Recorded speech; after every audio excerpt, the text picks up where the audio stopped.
Hey everyone, Sam here from Wasted Potential Web, here for another Making Food Sustainably segment. This time we have a little bit of a treat for you. We're going to use our favorite ingredient, you guessed it, oats. We're going to make cookies. Let's get started. Alright, so first thing we're going to do, we have our trusty metal mixing bowl.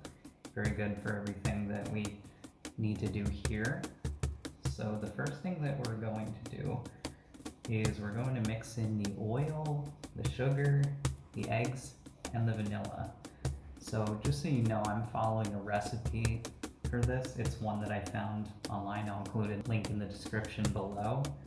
So here we're going to add our quarter cup of oil. Now, what I'm actually doing is I should be adding half a cup of oil, but I'm making a little bit of an alternate recipe. So what we have here is mayonnaise, and I know that some of you might be thinking, that's disgusting. Why would you do that? Well, mayonnaise is just oil and eggs. So this recipe that I'm using could use an egg, but I'm not going to because I have mayonnaise to use, and I actually find that it tastes pretty good that way. I think the added salty element to it gives it something else. So because of that, we have the amount of oil, and so now we're going to put in our sugar. Actually, this calls for brown sugar, but I'm using white sugar because that's what I have.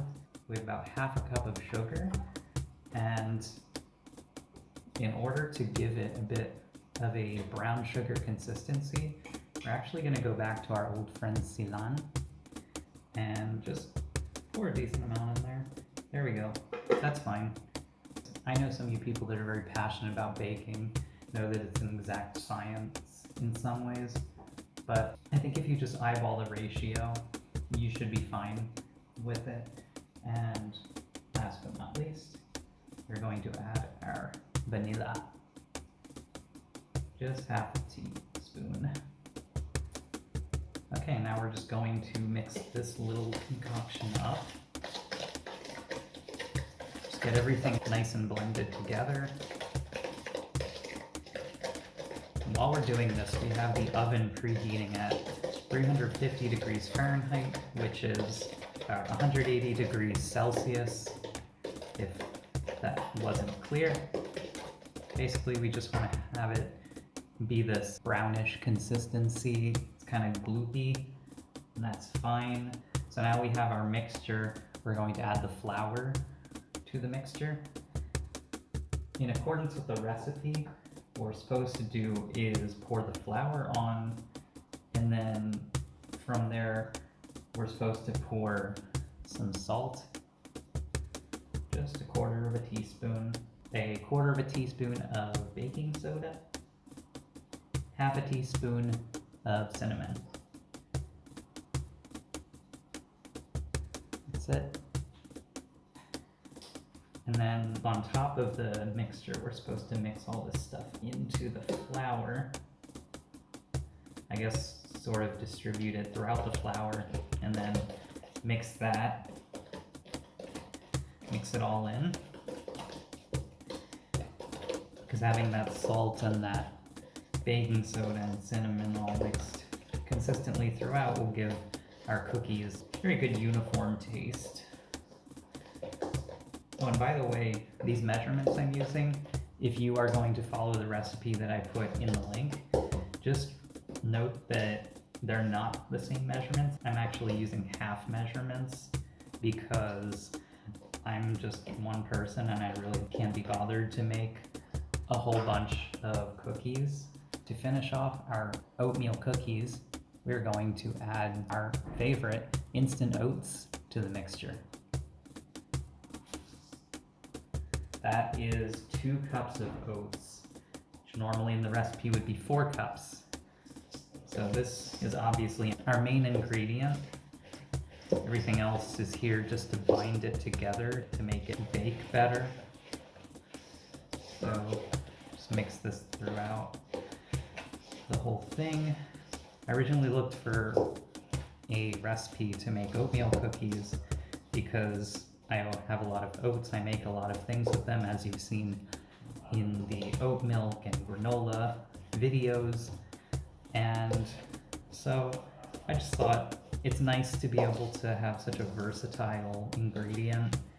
I just really enjoy it.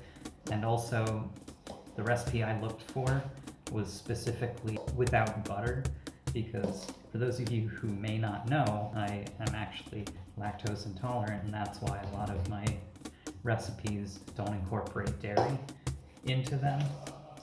Alright, so we've mixed up our batter. Looks pretty good. So now we're going to switch it out. So now we're just going to make little balls of our batter. Form them with your hands with a spoon. I like to do a little bit of both.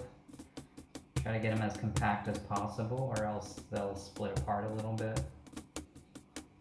It's fine if they do. I just think that it's better when they stay together. You just want to have a nice consistent cookie. You don't want it to be crumbling apart in your hands. Oh, that sounds like the oven is done preheating. So once I get these put out on the sheet, we will go ahead and pop that in the oven. As always, wash your hands before handling the food directly, or just before doing any food thing. And we're going to put those into our preheated oven for about 10 to 15 minutes or so, whenever they start to get a little bit brown. Okay, let's check in on our cookies. They look like they've had a chance to cook for a while, so we're going to take them out of the oven, place them on our strategic little trivet. As you can see, our cookies have had a chance to bake for 15 to 20 minutes, and they're looking pretty good, pretty golden around the edges.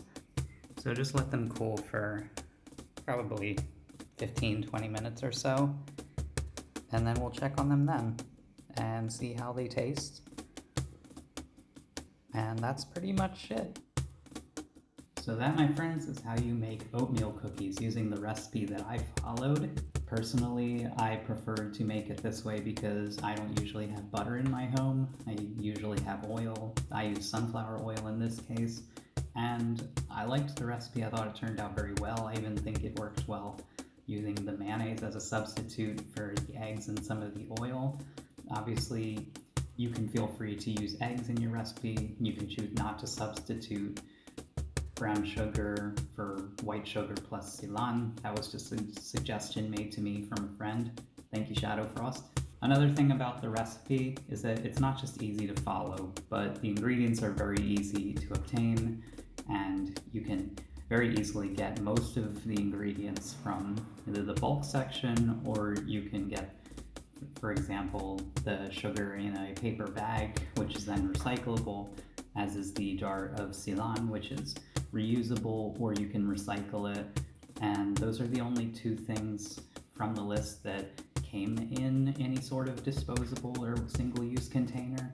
In terms of sustainability, the ingredients that I got came in easy to recycle containers, usually paper bags for the flour and the sugar, and for stuff like cinnamon and baking soda, I was able to find those in the bulk section, and of course the oats themselves.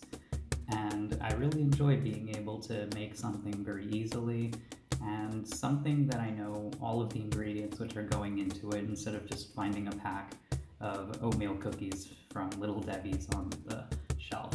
It's a really good feeling, they taste great, and that's it.